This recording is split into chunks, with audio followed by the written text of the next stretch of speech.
वही मोगली को दिखाया जाता है जो अब भी भैंस के ऊपर होता है। और जब उसकी आंखें खुलती हैं तो वो देखता है कि भैंसें चट्टानों के रास्ते से होते हुए लगातार आगे बढ़ रही हैं और आगे ऊपर से पहाड़ का मलबा नीचे गिरने वाला है। मोगली अपनी जान बचाने के लिए नीचे नदी में कूद जाता है और अब मोगली एक बहुत ही घने जंगल में पहुंच चुका है। मोगली भूखा होता है, इसीलिए फल खाने के लिए एक पेड़ के ऊपर चढ़ जाता है। तभी यहाँ पर कुछ छोटे छोटे एनिमल्स आते हैं जो उसके फल उठाकर भाग जाते हैं। मोगली उनका पीछा करता है और वो अब रास्ते को पूरी तरह से भूल चुका है। वो नदी से भी दूर आ चुका है और जब वो एक पेड़ के ऊपर होता है तभी उसके सामने एक बहुत ही बड़ा सांप आ जाता है। वो मोगली की आंखों में देखती है और उसे हिप्नोटाइज कर लेती है, जिससे मोगली को उसका पास्ट याद आता है। जब वो बहुत छोटा था वो देखता है कि किस तरह से गुफा के अंदर उसके पिता ने उसकी जान बचाने के लिए शेर खान से लड़ाई की थी। उनके हाथ में एक आग से जलती हुई मशाल थी जिससे उन्होंने शेर खान के ऊपर हमला भी किया था और आज भी उसका निशान शेर खान की आंखों में है। आग जिससे जंगल के सभी जानवर रक्त फूल कहते हैं, वो उससे बहुत ज्यादा डरते हैं। जब मोगली के पिता बचपन में मारे गए थे तो उसके पास बगीरा आया और बगीरा उसे बुल्फ के पास ले गया था। यहाँ पर जो बहुत बड़ा पाइथन सांप है, दरअसल वो मोगली को अपनी बातों में लगा रही होती है ताकि उसे निगल जाए। वो बहुत ज्यादा भूखी होती है और इससे पहले कि वो मोगली को खाती यहाँ पर एक भालू आ जाता है जिसका नाम बालू है। वो उस सांप के ऊपर हमला करता है और मोगली को बचाकर यहाँ से ले जाता है। दरअसल मोगली बेहोश हो गया था और जब उसे होश आता है तो उसके सामने बालू होता है और मोगली से कहता है, देख बच्चे, मैंने तेरी जान बचाई है, इसके बदले तुझे मेरा भी कम करना होगा। लेकिन मोगली यहाँ से जल्द इंसानों की बस्ती तक जाना चाहता है, इसीलिए वो जाने लगता है। लेकिन बालू उसे रोक लेता और कहते हैं कि शहद तोड़ने में मेरी थोड़ी सी मदद कर दे, जल्दी सर्दियां आने वाली है और मुझे शहद की बहुत ज्यादा जरूरत है। मोगली उसकी मदद करने के लिए तैयार हो जाता है।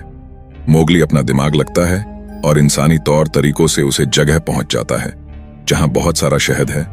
वो ब्लू के लिए बहुत सारा शहद तोड़ता है, जिसे देखकर बालू बहुत ज्यादा खुश हो जाता है और कहता है, क्यों ना तू मेरे साथ ही रुक जा, हम दोनों अच्छे दोस्त बन जाएंगे। बहुत सारा शहद इकट्ठा करेंगे और पूरी सर्दियों मजे करेंगे। हम यहाँ पर बहुत मस्ती कर सकते हैं। पर मोगली कहता है कि बगीरा ने मुझे यहाँ पर रोकने के लिए माना किया है। बालू कहता है, बगीरा तो मेरा दोस्त है, मैं उसे जानता हूं, तुम चिंता मत करो। तुम्हें यहाँ पर किसी भी तरह की कोई भी तकलीफ नहीं होगी, मैं तुम्हारी रक्षा करूंगा। मोगली और बालू के बीच में बहुत अच्छी दोस्ती हो जाती है।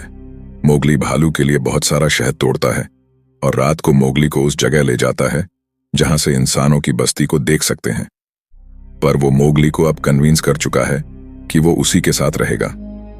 अगली सुबह जब ये दोनों मस्ती कर रहे होते हैं तभी यहाँ पर बगीरा आ जाता है जो मोगली को इस जगह देखकर हैरान हो जाता है।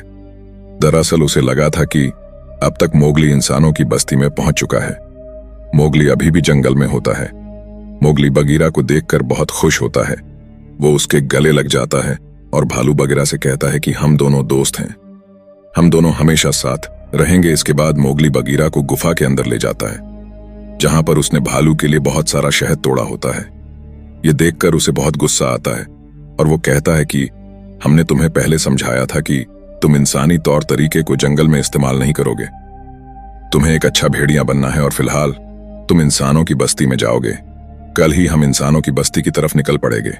और जब ये रात को सो रहे होते तभी मोगली को हाथियों की आवाज आती है और जब वो हाथियों के पास जाता है तो वो देखता है कि वहां पर एक हाथी का बच्चा गड्ढे के अंदर फंस चुका है। मोगली रस्सी लाता है और हाथी के बच्चे को रस्सी की मदद से बाहर निकल देता है। बगीरा और भालू भी ये देख रहे होते हैं जिससे इन्हें बहुत खुशी होती है। और अब बगीरा बलू को बताता है कि शेर खान ने अखिला को मार दिया है और उसका अगला शिकार अब मोगली है। वो किसी भी कीमत पर मोगली को हासिल करके उसे मारना चाहता है। और जब भालू को यह बात पता चलती है कि शेर खान मोगली के पीछे है तो भालू को समझ में कहा जाता है कि वो शेर खान से मोगली को नहीं बचा सकता।